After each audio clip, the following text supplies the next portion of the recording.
Yup.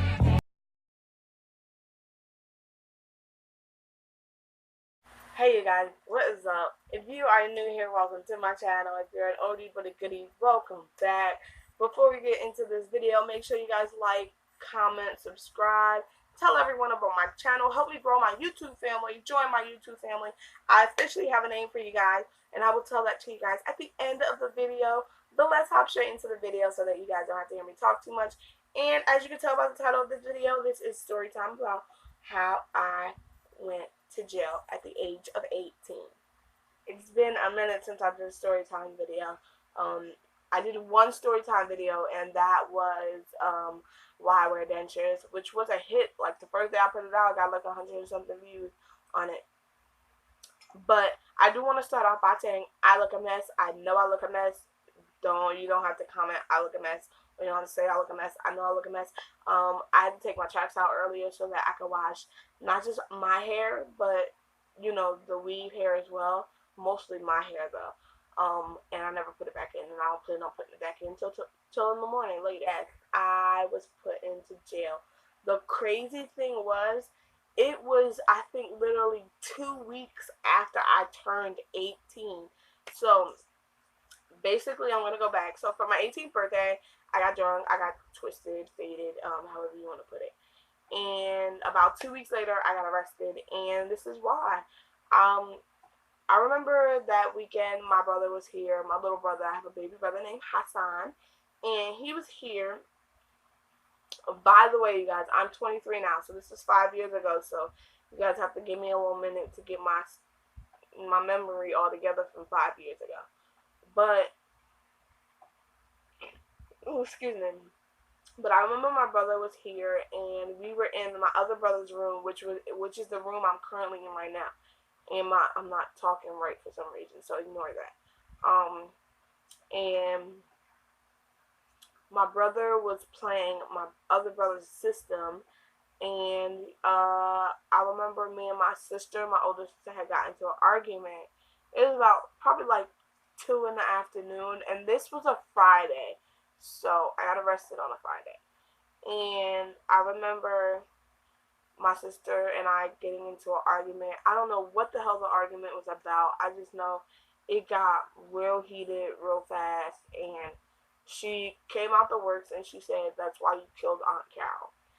Now, my aunt died when I was 16 going on 17, and I had always blamed myself for that because, you know, the last thing we said to each other wasn't nice. You know, we had an argument. And when she said that, I snapped. So I know you guys know those phones that plug into your wall that no one uses anymore for some reason. Like the only time you see them is when you watch TV. But those, so the phone wasn't working, neither was the wire because it was in the kitchen. So I remember taking the wire after I heard that and going into the room where she was and had the wire. And then she was like, "You're not going to hit me." And then I remember saying, "You want to see? Try me. Let's see." I was crazy, y'all. And she was like, "Bitch, you'll never hit me." So I remember her saying, "If you hit me, I'll call the cops." I was like, Mitch, I'll call them for you. You want the cops to be called. So what I did was I grabbed my cell phone and I called 911. I was like, "Hello." They were like, "Hello, how can I help you?" And I was like, my sister's gonna call y'all on me, but I'm gonna call y'all myself. My address is 344. I'm down where the driveway is, and I'm about to beat the shit out of my sister. I remember the operator saying, "You're about to what?" I was like, "I'm about to beat the shit out of my sister." And basically, I took the phone wire, I put it back, and I started hitting her. Now, if you guys know these phone wires that I'm talking about, these phone wires are really, really long. I'll try to pop a picture up somewhere. But this one was long because it stretched from my room, well, my brother's room at the time, into the living room, and then it reached the kitchen. So imagine how long the wire is. And then it semi went into the bathroom. The bathroom's on the other side of the house, the apartment. So it was a long ass wire. Like I said, I'll try to find a picture and put it up for you. But yeah, um, after that, I remember, like, in the middle of me hitting her with the wire, the cops came in the house. My sister was having a seizure. So let's put it like this, a seizure, because the seizure was fake. As soon as the ambulance showed up, she got out of it. Like, I've seen my sister have seizures before, and I know a fake seizure when I see one. So she was having a seizure, and basically, I'm still hitting her when she's in it, and the cop was like, "Bruh, stop! Like, stop, stop!" And he knew me, which was crazy because he had been to my house a lot. And he was like, "Stop, stop, stop, stop!" And like, I wasn't hearing anything because I had blacked out. Like, it was crazy. And I remember someone snatching the wire out of my hand. That's when I didn't come to yet. My brother had told me they sat me down and like put some water on my face and everything, and that's when they brought me to, and that's when I came out of the blackout. I got arrested that day, but my little brother was here, and my little brother had to go home. So because the cops knew me well, and my brother lived like down the street, around the corner, around another corner, and then you go down a little bit, so they knew where he lived at. So they gave me the choice to walk my brother down the street to his house. So I did. I'm not gonna say they gave me the choice. Let's just say I said I had to take my brother home, and they let me take him home. And I came back, and they put me in cuffs. Now, because this was a Friday, I knew that when you go to jail on a Friday, there's a chance you might not see a judge till a Sunday. Till a Monday. Now, mind you, it was about 2, 3 in the afternoon when my ears itching. It was about 2 or 3 in the afternoon when I got arrested.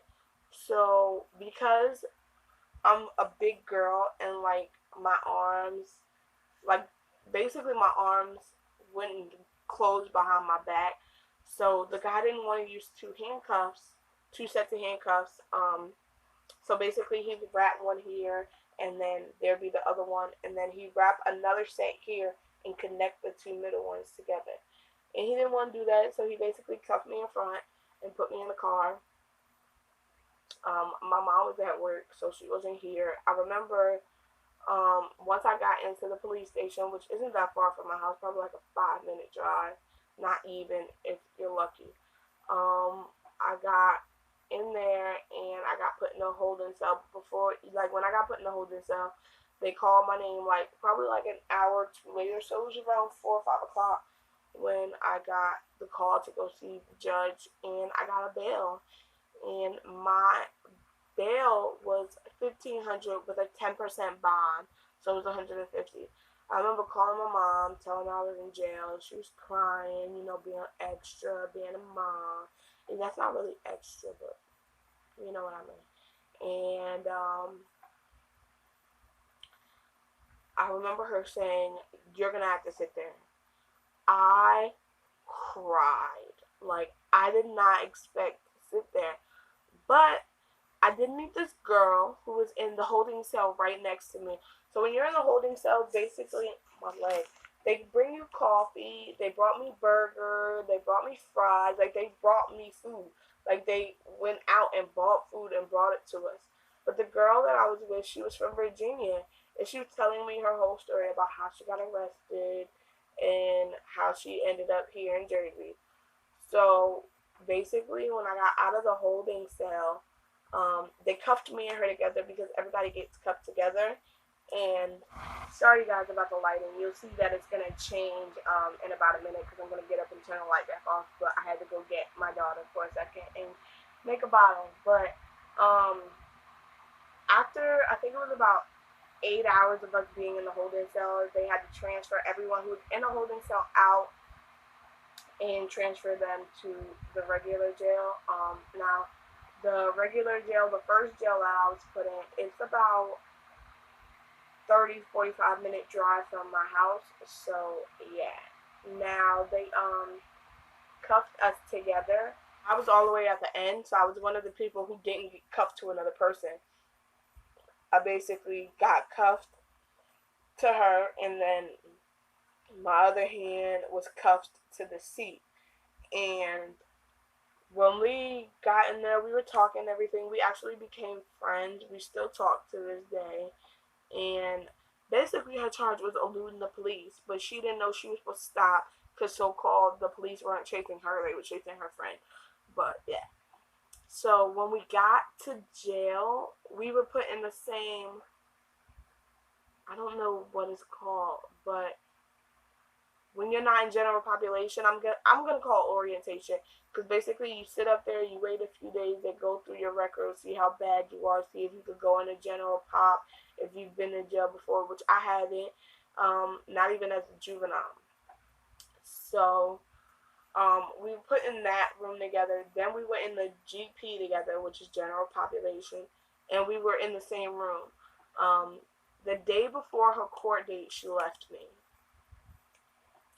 there alone. They say it's not good to make friends in jail, but you know, I did it. And while I was in there, I got one disciplinary write up. I had to be in my room for 2 days, but it was really nothing. I got transferred from that jail to another one. I stayed there for about 2 more weeks, and then I went to go see a judge where I had So how do I put this? So I'm not gonna say RRR, and RRR is released on your own recognizances. So basically, you're released to go home, and what you do after that is your fault. I wasn't that. I had to do an anger management program for about 6 months, and if I was to complete that, which I did, my record was like clean, which it was. I did the 6 months. Um, and this was a living, I guess you could say a living group home for people with anger management problems. I did that for 6 months, and my record got wiped clean. So basically, nothing happened to me when I was 18 years old. And the judge was like really, really nice. She was like, "You've never been in trouble before," and I had a public defender. I didn't even have a lawyer. She was like, "You've never been in trouble before. You never been here. You don't have any past criminal record. You don't have anything bad." My charge was simple assault. So because that's a misdemeanor, she was like, basically, just do this these 6 months, get it over with, get it done, and go on about your life. Just don't make any more bad decisions. It's been 5 years. Haven't gotten arrested. I've had the cops called to my house a few times, but that was on like some bogus BS.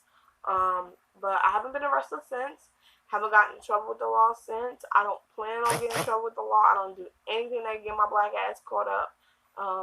And that's basically the story of me and why I went to jail, and all that gushy stuff. I learned a lot of people don't learn. A lot of people, their first time in jail is not their last. And I was like, I never want to go through this again. When I got transferred to the second jail, my first bunkie was mean. Because my first bunkie scratched the bottom of the bed. Toothpaste came down, so I always blamed it on me. My second bunkie yelled through the vents. Like, if you guys have not been to jail, you could yell through the vents and hear somebody else in a different block, cell, something. Or you could do through the toilet. So she would yell through the fucking vent and talk to some dude, and that was like I'm never going back here again. I don't like following other people's rules. I don't like going to bed when people tell me to go to bed. And then it was cold as fuck, and that room didn't do nothing. Like, you got this skinny ass blanket, and that was basically, you got a skinny blanket, and you got a pillow that wasn't really a pillow because it didn't have the cotton fluff in it. It had some other bogus bull in it plus the cotton, so it wasn't really a pillow. And the beds are really, really thin, so it didn't do nothing for my body, and I'm a big girl. So that's basically story time of why I went to jail, how old I was, and why I'm never going back. Thank you guys so much for watching. Once again, if you have not already, make sure you like, comment, subscribe, hit that bell for notifications so you can be notified every time I post another video. And before we log off, the name for you guys is, we're going to call you guys the Wolf Pack. I had asked in one of my videos for people to give me names for you guys in the description box below. In the comment box below. Or DM them to me, and I got it DM to me. I don't know if it's taken already, but it's mine. If you guys know if it's taken, let me know, and I will pick something else. But you guys are officially part of the Wolfpack family, and I love you guys so much. Thank you for watching, and thanks to everyone who comes to my channel. Like I said, make sure you like, comment, subscribe, follow all my social media, stalk me on them. Those will be down in the description box below. If you guys have any more YouTube video ideas for me, leave that down in the comment box below. Or DM them to me on my Instagram, not baby girl's Instagram, just mine. And I will see you guys in my next video. I love you guys so much. And I'm going to sign off from the Wolfpack.